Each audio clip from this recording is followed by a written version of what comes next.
počas Vianočných sviatkov vám cez našu recenziu prinášame taký dosť netradičný príbeh, keďže jeho autorom je Stephen King a táto kniha, alebo tento román sa volá Doktor Spánok. Tí, ktorí ste videli filmové spracovanie, ktoré sa nazýva Žiarenie, kde doslova zažiaril hlavnej úlohe Jack Nicholson a tento film režiroval nemenej známy Stanley Kubrick, tak určite budete vedieť, o čom asi táto kniha bude. A v podstate tento Doktor Spánok je pokračovaním, dalo by sa povedať, tohto filmu, ktorý bol nakrútený práve na motívy Stephena Kinga a jeho Žiarenia. Autor hovorí, že ho zaujímalo, aké budú ďalšie osudy týchto hlavných hrdinov po tom, čo dopísal knihu Žiarenie. Máme tu hlavnú postavu, ktorá sa volá Dan. Táto postava je synom muža, ktorý pracoval v hoteli. Tento hotel sa volal sa Pekná vyhliadka.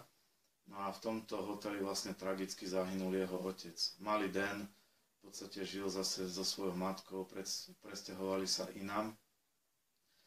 A malý Dan už od detstva začal mať také zvláštne vidiny, pretože jeho otec, kým zahynul v tomto hoteli, ktorý vyhorel, tak v tomto hoteli boli ubytovaní hostia.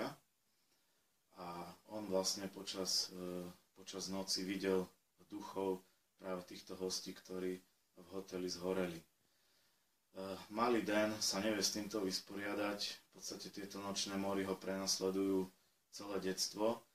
No a ako dospieva, tak traumu z týchto nočných mor alebo z týchto nepríjemných snov rieši tak, že sa oddáva pitiu alkoholu a vlastne tým, že sa opije častokrát do bezvedomia, tak aspoň na pár okamihov sa zbaví týchto nepríjemných vidín.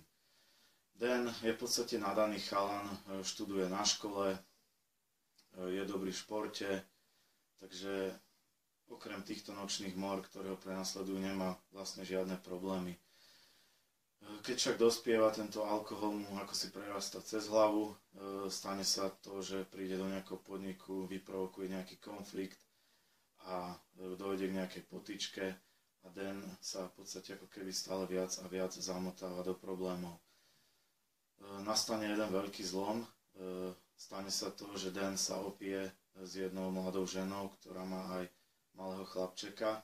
Dan sa na druhé ráno zobudí, vidí túto ženu, ktorá ešte sa nevyspala z opice a na ňo z kútika pozerá malý chlapček. Dan potrebuje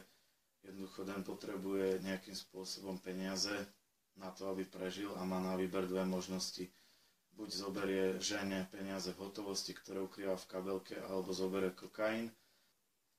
Dan nakoniec rozhodne sa, že zoberie túto hotovosť a žene nechá kokain, pretože má možnosť to predať za vyššiu sumu. No a vlastne tento zážitok Dana sprevádza už po celý život, pretože rozhodne sa, že zoberie tie peniaze a chlapček na ňo pozerá spoza rohu a práve tento vyčítavý pohľad sa v Danovi usadí. Dan urobí to, že odcestuje do iného mesta niekde na západ Spojených štátov a tam sa usadí. Zamestná sa v jednom hospici, v ktorom sú klienti, ktorí umierajú na nevyliečiteľné choroby a Dan zistí, že má zvláštnu schopnosť, že má telepatické schopnosti. No a vlastne pomáha týmto ľuďom odísť na druhý svet, ako si dá sa povedať, že im uľahčuje odchod na druhý svet.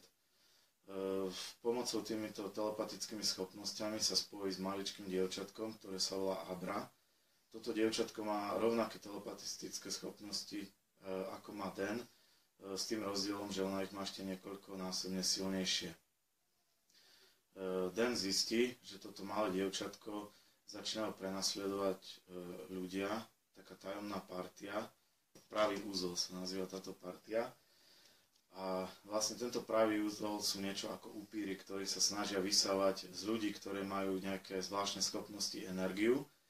No a vlastne oni touto energiou žijú, je to v podstate pre nich ako nejaká krv, ktorú sa snažia nejakým spôsobom vysať z toho človeka a to ich drží pri živote. No a Abra, dievčatko, ktoré má tieto tajomné schopnosti, je pre nich veľkým cieľom, pretože v čím väčšie schopnosti ten človek má, tak tým je pre nich, tým majú väčšiu energiu, tým, že získavajú tú energiu z neho. Táto energia, oni ju nazývajú para. No a prostredníctvom tejto pary vlastne získavajú silu, ktorá ich drží pri živote. No a Den je práve ten, ktorý tejto Abre môže pomôcť, môže jej poskytnúť nejakým spôsobom ochranu. A vlastne to sa stáva pre ňoho cieľom to, aby ochraňoval toto dievčatko a zachránil ju pred týmito upírmi, pretože nielen ju, ale potom aj ostatné talentované deti a dospievajúcich vlastne ničia títo upíry. Hoci je to kniha Stephena Kinga, Stephen King je známy predovšetkým ako autor hororových kníh. Je to kniha, skôr by som ju zaradil medzi thrillery. No a tí, ktorí samozrejme Stephena Kinga poznáte, čo bude asi väčšina z vás, aj keď ho poznáte ako autora hororových filmov alebo hororových románov, tak dá sa povedať, že dokáže vybočiť aj zo svojho žánru, pretože medzi jeho také najznámejšie knihy, okrem teda hororov, patrí napríklad aj Vykúpenie z väznice, Shawshank, ale aj iné knihy. Takže ja by som zaradil knihu Doktor Spánok práve medzi tie skôr thrillerové knihy, také napínavé. Trošku je tam presah aj takej, by som to nazval Twilight ságy, ktorá je moderná v dnešnej dobe. No a práve týmto smerom sa uberá aj tento román.